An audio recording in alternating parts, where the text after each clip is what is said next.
I didn't lose my home in a fire. I lost it in a living room, while my own family smiled at me. They slid the papers across the table like it was nothing. My uncle poured tea. My mother avoided my eyes. My brother, my golden child brother, kept tapping his pen, impatient like I was wasting his time. "Just sign," they said. "You'll be fine. We're protecting you." That's what toxic families do. They steal your life and call it love. I signed, and within days, my bank account was frozen. My keys didn't work, and the business I built from nothing was suddenly not mine. But what they didn't know was this: I saved every message, every voice note, every threat, because deep down, I knew one day I'd need proof. And when they came back to take the last thing they thought I had, that's when the story truly began. Looking back now, I should have seen it coming years earlier. The truth is, my family didn't suddenly betray me. They spent years preparing me for it. I just didn't recognize the pattern because I kept telling myself they were family. And family was supposed to protect you. At least, that's what I believed. My name is Ethan. For most of my life, I was the person everyone depended on. The one who solved problems. The one who worked late. The one who sacrificed first and complained last. If something needed to be fixed, I fixed it. If someone needed help, I showed up. I thought that's what family did for each other. The problem was that the rules were never the same for everyone. In my family, there were always two roles: the golden child and the scapegoat. My younger brother Ryan was the golden child. Everything he did was impressive. Every mistake was forgiven.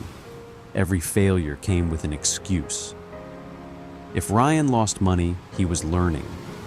If Ryan quit another job, he was finding himself. If Ryan made a bad decision, someone else was blamed. Then there was me. If I succeeded, it was expected. If I struggled, it was my fault. If something went wrong anywhere in the family, somehow the responsibility eventually found its way back to me. The strange part is that nobody ever said it directly. That's how toxic families operate. They don't control you with rules. They control you with expectations, with guilt, with obligation, with the constant reminder that family comes first. Over time, I built a small construction business from the ground up. Long hours, weekend jobs, years of sacrifice. Everything I owned came from that business. But my family never treated it like something I had built. They treated it like a family asset, something everyone was entitled to. And as the business became more successful, something else started happening. Family dinners began, including more conversations about money, more questions about ownership, more discussions that seemed to stop the moment I entered the room. At first I ignored it. Then I started noticing the looks, the whispers, the sudden silence. And for the first time, I began wondering if the people sitting around the dinner table were planning something I wasn't supposed to know. The trap didn't begin with lawyers. It didn't begin with threats. It began with a family dinner. A normal-looking Sunday evening that had been arranged at the last minute. At the time, I was exhausted. One of my biggest construction projects was running behind schedule. I hadn't slept much in days. When my mother called and insisted that everyone be there, I almost didn't go. Looking back, I wish I had trusted that instinct. The moment I arrived, something felt off. Everyone was already there. My mother, my uncle, my brother Ryan, even relatives who rarely attended family gatherings. The atmosphere was unusually serious, not sad, not tense, prepared, as if a decision had already been made before I walked through the door. Dinner lasted less than 30 minutes before the conversation shifted to money, then taxes, then asset protection, then paperwork. My uncle explained that several local businesses were being sued and that owners needed to be careful. My mother said she was worried about my future. Ryan claimed he was only trying to help. The story kept changing, but the message stayed the same. They wanted me to sign something. According to them, it was just a precaution, a temporary restructuring, a way to protect assets from legal risks and reduce future tax problems. Nothing serious, nothing permanent. At least, that's what they said. Then my uncle placed a stack of documents on the coffee table. A yellow tab marked the signature line. Just one signature, just one formality. Ryan immediately pushed a pen toward me. "Let's get this done," he said. My mother nodded. My uncle smiled. And then came the real pressure. They didn't argue. They didn't threaten. Instead, they asked the question they knew would hurt most. "Don't you trust your family?" Suddenly, saying no felt selfish, suspicious, disrespectful. I still had doubts. But with everyone watching and everyone agreeing, I found myself trapped between my instincts and my fear of becoming the person who betrayed the family. For the first few days, nothing happened. At least, nothing obvious. That's what made the whole thing so dangerous. I signed the papers. Everyone relaxed. My mother hugged me. My uncle thanked me for being responsible. Ryan looked relieved. The evening ended with smiles, handshakes, and promises that everything was being done to protect me. I wanted to believe them, so I did. Then the strange thing started. 3 days later, I received a security notification from my bank, a password reset request. I hadn't requested one. The next day, another notification arrived. Then another. New login attempts, verification codes, account alerts. When I called the bank, they told me certain account details had recently been updated. Nothing major, they said, just administrative changes. But I hadn't authorized any changes. A week later, my business accountant called. He sounded confused. Someone had requested financial documents using an email address I didn't recognize. At first, I assumed it was a mistake. Then I discovered the recovery email, connected to several business accounts, had been changed. My stomach dropped. I immediately called Ryan. He laughed, told me I was overthinking everything. When I called my mother, she said the same thing. "You're imagining problems that don't exist." My uncle told me to stop being paranoid.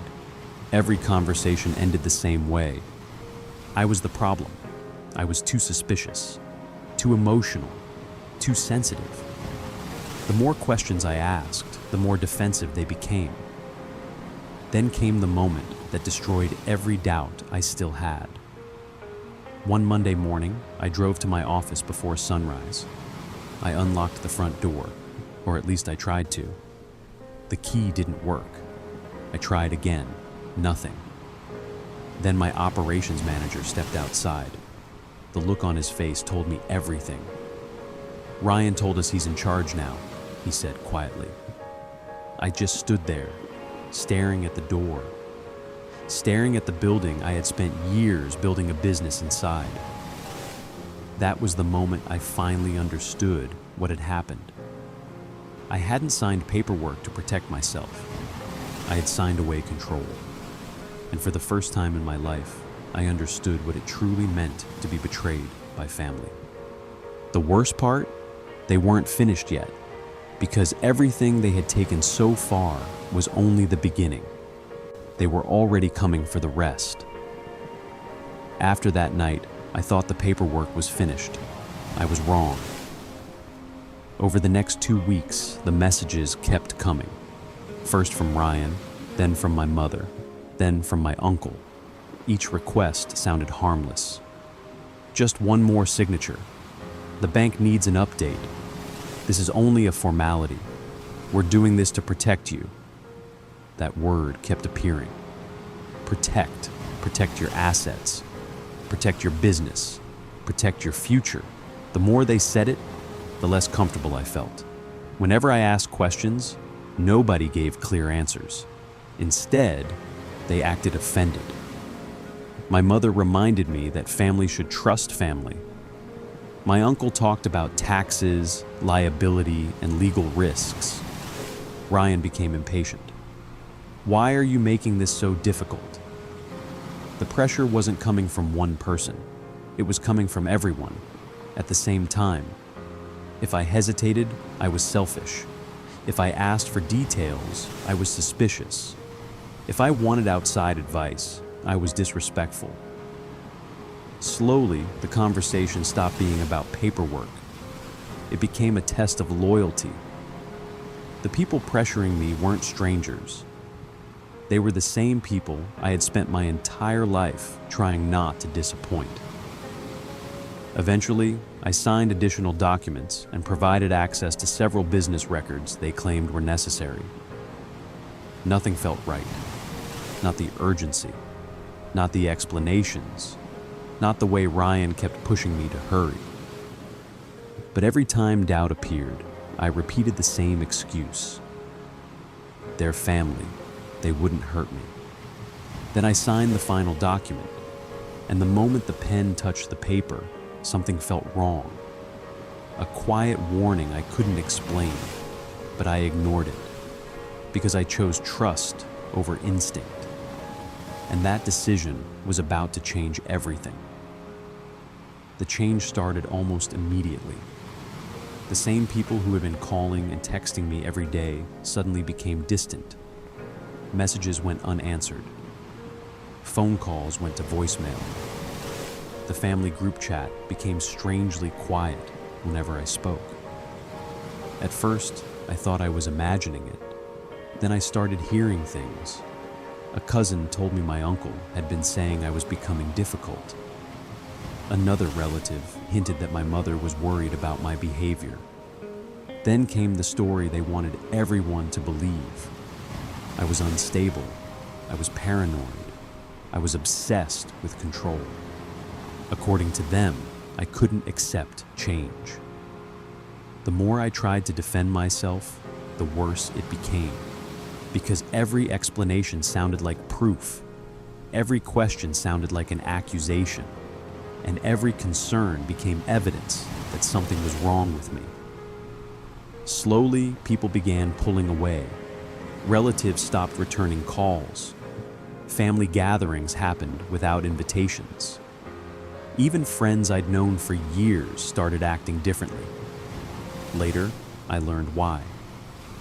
Ryan had been calling people privately, telling his version of the story first, making sure everyone heard his side before they heard mine. Then he stopped pretending altogether.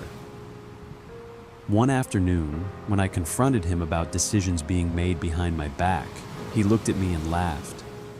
"You don't have any authority here anymore." The words hit harder than I expected, not because of what he said, because of how easily he said it. Like the decision had already been made, like everyone already knew except me. When I pushed back, he immediately turned it around. "You're imagining things. Nobody is against you. You're too emotional." The same lines repeated again and again, until I started questioning my own instincts. That was the hardest part. Not losing control of the business, not losing influence. It was realizing that the people I trusted most were working together to make me doubt my own reality. And for the first time in my life, I felt completely alone inside my own family. The collapse happened faster than I thought possible. One morning, I tried logging into my business accounts. The password didn't work. I reset it. The recovery email wasn't mine anymore. That's when panic started creeping in. I called the bank. After several minutes of verification, the representative informed me that restrictions had been placed on multiple accounts pending ownership review. My stomach dropped. A few hours later, my business credit card was declined. Then another, then another. Every day seemed to bring a new surprise. A new account I couldn't access. A new document I hadn't approved. A new decision made without my knowledge. But the worst moment came 3 days later. I drove to the company office before sunrise, hoping to get answers. I walked to the front door, inserted my key. Nothing. I tried again. Still nothing. Then one of the employees stepped outside. The look on his face told me everything before he even spoke. "Ryan gave new instructions," he said quietly. "You need permission to enter."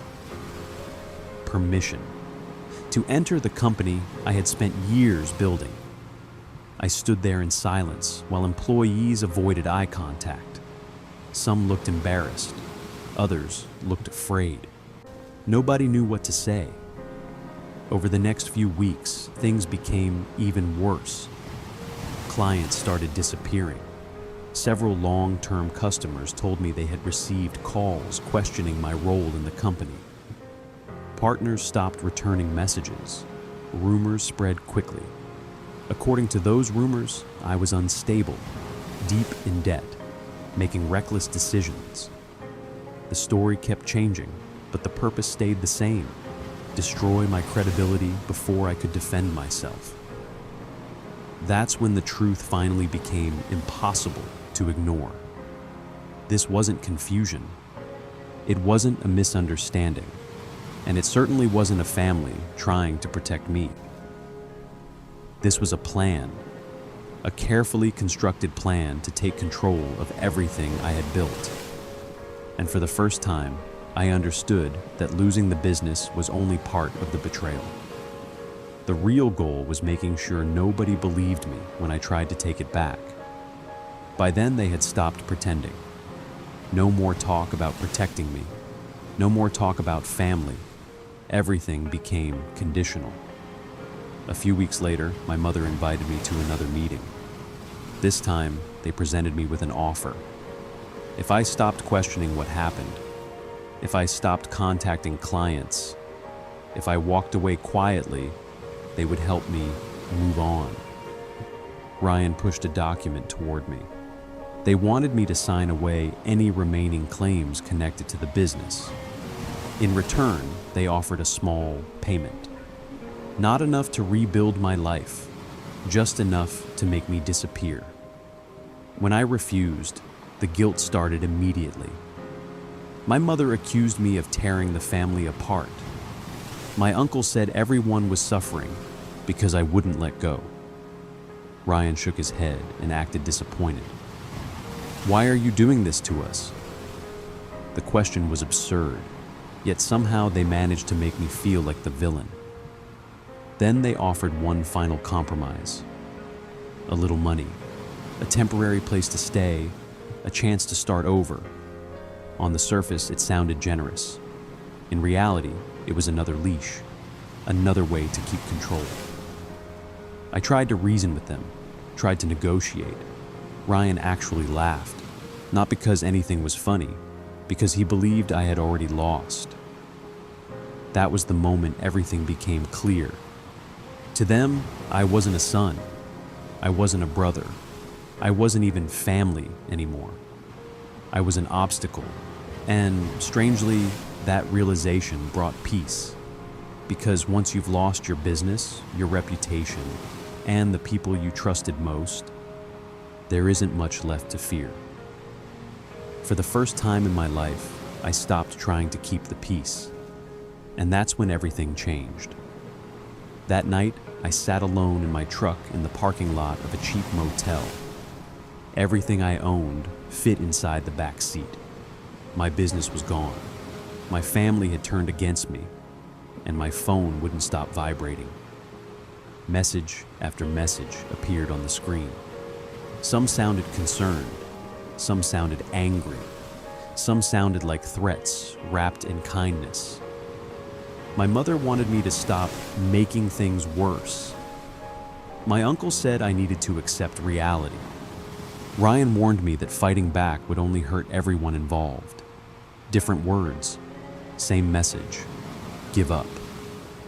For a long time, I stared at those messages and wondered if they were right. Maybe I should walk away. Maybe I should accept the loss and start over. Then a thought hit me, a painful one. This wasn't a misunderstanding. Misunderstandings get fixed. Misunderstandings end when people tell the truth. What happened to me was different. For the first time in my life, I understood something. I wasn't being misunderstood. I was being hunted. The next morning, I received a call from a longtime supplier. At first, he sounded hesitant. Then he asked a question that made my stomach drop. "Why did you tell us all future payments should be sent somewhere else?" I never said that. The supplier explained that someone had contacted them, claiming to represent me, claiming I had stepped away from the business, claiming new instructions were in place. The moment the call ended, everything changed. Until then, I had been focused on what they had already taken. Now I realized they were still taking more. That afternoon, I stopped trying to convince people I was innocent. I stopped trying to reason with my family, and I stopped expecting fairness. Because I finally understood the game. I couldn't beat them with emotions. I couldn't beat them with arguments. I could only beat them with evidence. So I started digging. Old emails, bank records, business contracts, account notifications, meeting invitations, anything connected to the weeks before that family dinner. Then I created a timeline: the meeting, the documents, the account changes, the phone calls, the ownership transfers, the lies, every date, every message, every person involved. I took screenshots of everything, saved voicemails, backed up emails, organized records into folders. For the first time since the betrayal began, I felt something other than fear. I felt focused. A few days later, I met with a business attorney recommended by an old client. I expected sympathy. Instead, he gave me something far more valuable: clarity. After reviewing several documents, he pointed to a single signature page. Then he asked a question nobody else had asked. "Were you given independent legal advice before signing this?" I shook my head. He nodded slowly, then pointed to several details buried in the paperwork. Language that had never been explained. Transfers that had never been disclosed. Changes that looked very different when viewed together instead of separately. For the first time, someone outside my family saw exactly what I was seeing. The attorney didn't promise victory.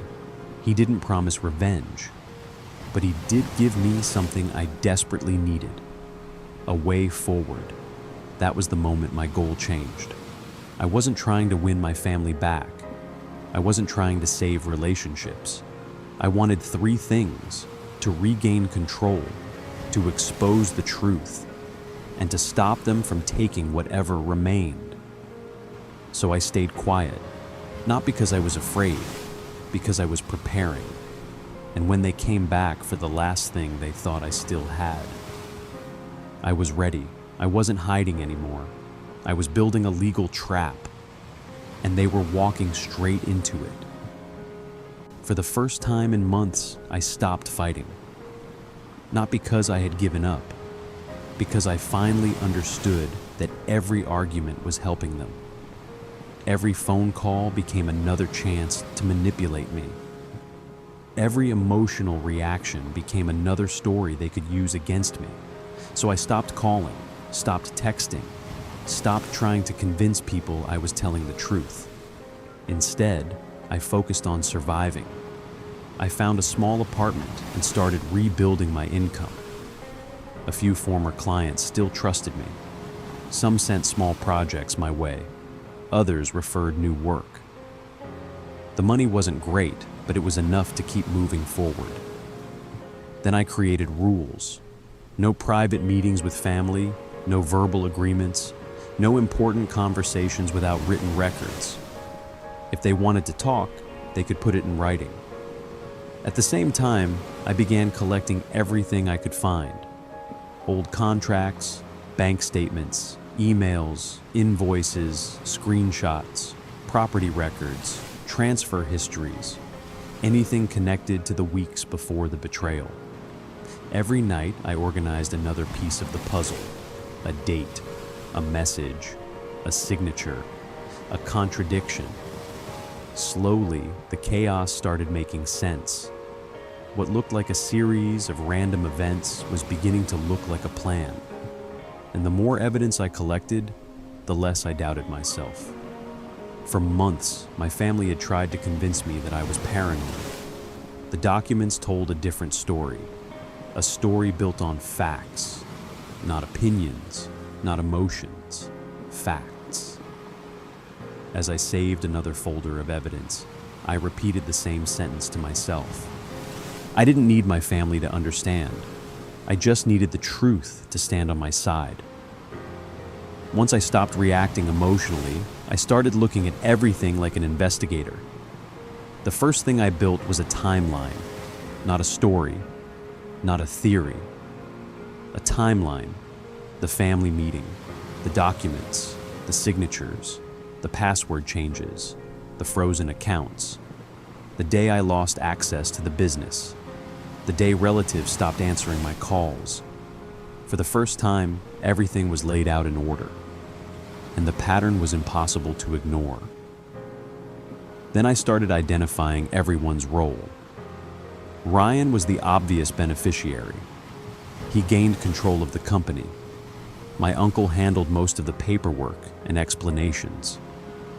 My mother provided trust. She was the reason I lowered my guard. Other relatives acted as witnesses, whether they realized it or not. Each person played a part, some actively, some passively, but all of them helped make the plan work.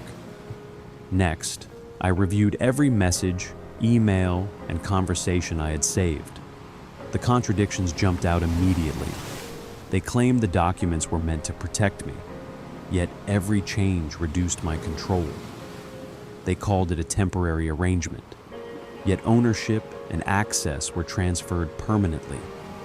They insisted it was only a formality, yet important pages were never properly explained. The more I looked, the worse it became. Then I started focusing on the legal side: unauthorized account access, misrepresentation, failure to disclose key information, potential coercion. Several actions that looked harmless on their own appeared very different when connected together. For the first time, I stopped seeing my family as an unbeatable force. I saw mistakes, weak points, gaps in their story. And one realization changed everything. They weren't powerful because they were smarter than me. They were powerful because I trusted them. The moment that trust disappeared, so did most of their advantage. A week later, I met with the attorney again. This time, I brought everything: emails, bank records, contracts, screenshots, the timeline I had spent weeks building. He reviewed the documents quietly, occasionally making notes in the margins. Then he stopped on one page, a page I had almost ignored. "Where did you get this?" he asked. It was an authorization form connected to one of the account changes. At first glance, it looked ordinary, but it contained something important. The date didn't match the sequence of events my family had described. Neither did the signatures attached to it. That single document led to several others: a bank log showing account modifications, an email confirming ownership changes, records that directly contradicted the story I'd been told. For the first time, I wasn't relying on memory. I had proof, real proof. The kind that didn't care who people believed, the kind that spoke for itself. I immediately created backups. Everything went into secure cloud storage. Copies were saved to external drives. Printed versions were placed in folders and stored in separate locations. I even shared copies with someone I trusted in case anything happened to the originals. Then I realized something else. My leverage wasn't limited to documents. My family had spent years building relationships using the reputation of the business. Clients, suppliers, industry contacts. Many of those people knew me personally. Many knew exactly who had built those relationships. The more I looked at the situation, the clearer it became. My family wasn't afraid of losing an argument. They were afraid of losing credibility, afraid of what would happen if the truth reached the people whose trust they depended on. For months, they had controlled the narrative. Now I had something stronger than a narrative. For the first time since this nightmare began, I possessed something they couldn't explain away, something they couldn't manipulate, something they couldn't gaslight. Evidence. At that point, I wanted to expose everything. I wanted to tell everyone what my family had done. But the attorney gave me simple advice. Let them keep talking. So I stayed quiet. No social media posts, no public accusations, no emotional messages. From the outside, it looked like I had accepted defeat. And that's exactly what I wanted them to believe. The less I reacted, the more confident they became. Ryan stopped being careful. My family stopped watching their words. They thought the fight was over. Meanwhile, I was preparing. Every important conversation moved to email or text. If someone made a claim, I asked them to confirm it in writing. If a meeting was requested, I made sure a third party was present, an attorney, a mediator, anyone who could verify what was said. Then I started asking simple questions. Who prepared the documents? Who requested the account changes? Who approved the transfers? The answers were revealing, not because they confessed, because they contradicted each other. One person blamed another. Dates didn't match. Stories changed. Every inconsistency became another piece of evidence. Piece by piece, their version of events started falling apart. At the same time, I planned where everything would come together. Not at a family dinner, not during an argument. Somewhere, evidence mattered more than emotions. Somewhere, facts couldn't be interrupted. I knew eventually they would come back. People who take control rarely stop after the first victory. They always want more. So I waited, quietly, patiently, letting them believe they had already won. And right on schedule, they returned. Not to apologize, not to fix what they had done, but to take the last thing they thought I still had. 3 weeks later, they came back, exactly like I knew they would. Not because they missed me, not because they regretted what they had done, because they wanted the last thing they hadn't fully secured, the remaining business assets that were still tied to my approval. The meeting took place at a law office, neutral ground, no family dining table, no emotional ambush, no opportunity to rewrite history, just lawyers, documents, and facts. When I arrived, Ryan looked confident. My mother looked nervous. My uncle looked annoyed. The moment everyone sat down, Ryan got straight to the point. He wanted me to sign several documents that would finally resolve everything. I almost laughed. For months, every disaster in my life had started with those exact words. So instead of arguing, I asked a question, a simple one. Who prepared the documents I signed at the family dinner? My uncle immediately answered. The attorney handled them. The attorney frowned. I never met Mr. Carter before the signing. Silence. I asked another question. If everything was transparent, why wasn't I given copies? Ryan shifted in his chair. My mother looked away. Nobody answered. Then I asked the final question. Who told the bank I had approved those account changes? This time, 3 different people gave 3 different answers. That was all I needed.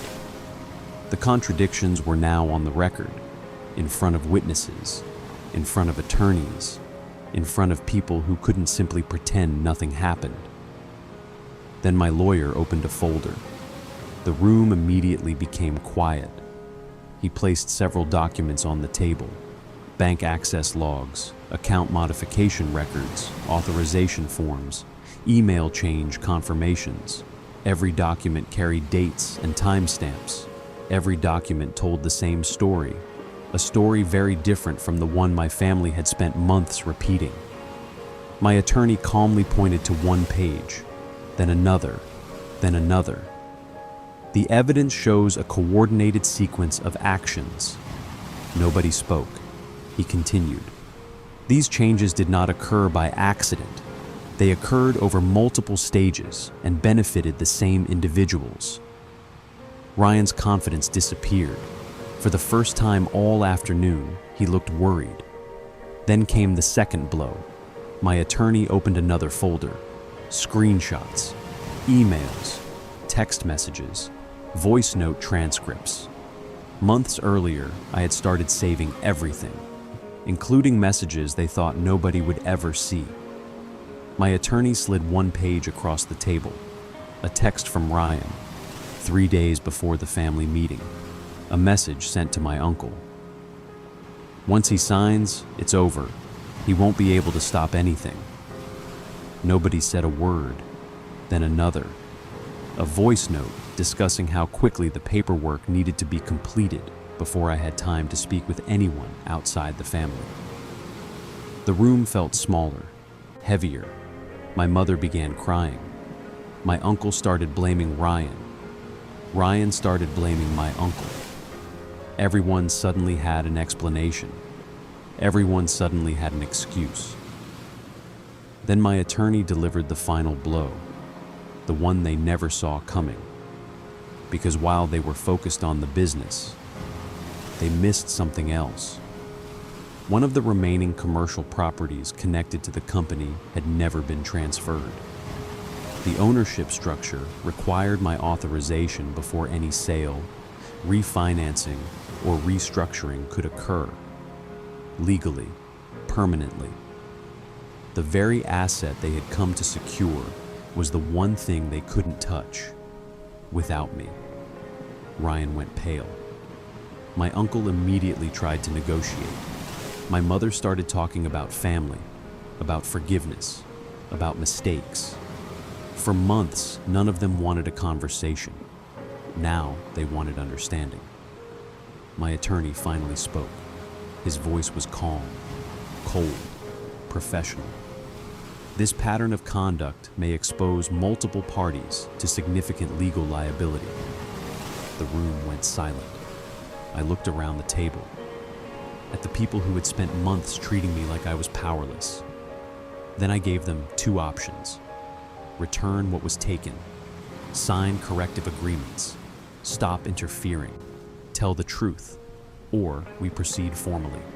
No threats, no yelling, no emotion, because I wasn't holding anger anymore. I was holding evidence. And for the first time since this nightmare began, the roles had reversed. They thought I had come to beg. Instead, they were the ones asking me to stop. And that same night, the calls started coming. Not to apologize, to save themselves. That same night, my phone wouldn't stop ringing. Missed calls, voicemails, text messages. For months, my family had treated me like I was the problem. Now they sounded terrified. When they thought I had nothing left, they laughed.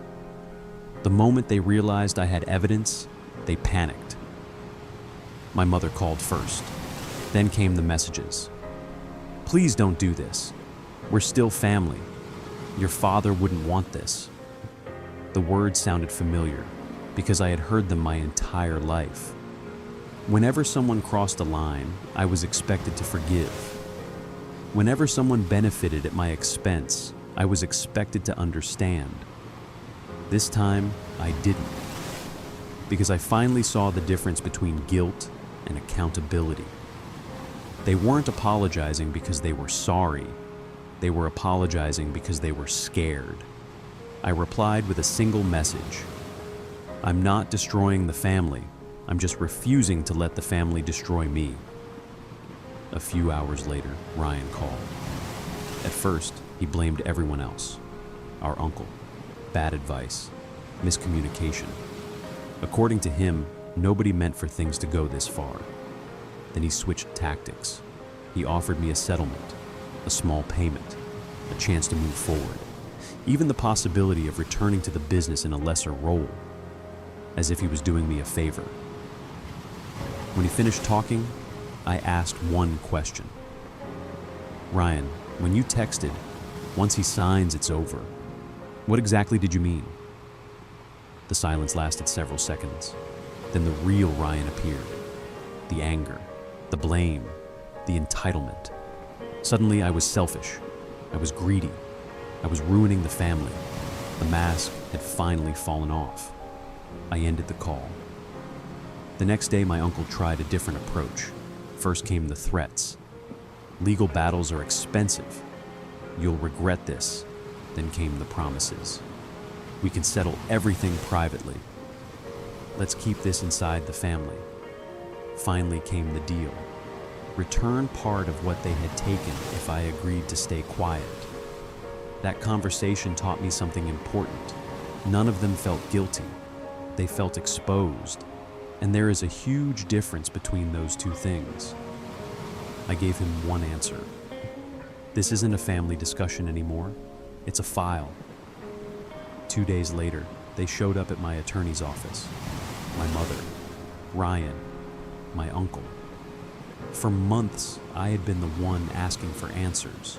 Now, they were the ones waiting for me. The roles had completely reversed. When we sat down, I kept things simple. I wasn't there to argue. I wasn't there to repair the family. I was there to establish consequences. I presented two options: correct the false records, return what wasn't theirs, sign the required documents, stop interfering, or let the legal process continue. No shouting, no threats, no drama, just facts. At one point, my uncle tried to apologize. "If we did anything that hurt you," I cut him off. "No." The room went silent. "You didn't hurt my feelings. You took what wasn't yours." Nobody responded, because nobody could. The biggest thing they stole wasn't money. It wasn't the business. It was trust. Years of trust. Years spent believing family meant safety. I looked around the room and said something I should have said long ago. Family isn't a place where you're exploited and then called selfish for noticing. Nobody argued. Then, just as the meeting was ending, Ryan asked one final question. Not about reconciliation, not about fixing the family, about another asset, another thing they still wanted. Even after everything, they were still reaching for more. I looked at him and shook my head. "You didn't come here for me." The room became silent again. "You came here because there's still something you want." And the look on their faces told me everything. Even now, they weren't fighting for family. They were fighting for what they might lose next. When it was finally over, I didn't yell. I didn't celebrate. And I didn't try to get the last word. I simply stood there and looked at the people I had spent most of my life trying to please. The strange thing was that they no longer felt familiar. They felt like strangers. Looking back, I think that's the hardest part of a betrayal like this. Toxic families aren't dangerous because they're evil. They're dangerous because they know exactly which buttons to press. They know your guilt, your loyalty, your need for approval, and they use those things against you. For a long time, I thought my family took everything from me with paperwork. The truth is, they took it with trust. The paperwork only worked because I believed the people handing it to me would never betray me. That lesson changed the way I think about family, because blood doesn't automatically make someone family. Family is built on respect, on honesty, on boundaries, not on guilt, not on manipulation, and definitely not on sacrifice that only goes one way. If there's one thing I learned from all of this, it's simple. First, never sign anything when you're being pressured emotionally. Second, when you're dealing with manipulative people, being right matters less than having proof. And third, silence isn't weakness. Sometimes silence is how you build the strongest response. The day I lost everything wasn't the day I lost my family. It was the day I lost the illusion of who they really were. But this story isn't over yet. Because after they realized they couldn't control me anymore, they came back with a new plan. A plan aimed at the one thing I cared about more than money, property, or business. And what happened next was even worse. Comment 1 if you've ever been manipulated by guilt and want me to make a toxic family survival guide series. Comment 2 if you want the next part, where my family returned with a peace offer that turned out to be the dirtiest trap of all. And trust me, the next meeting changed everything.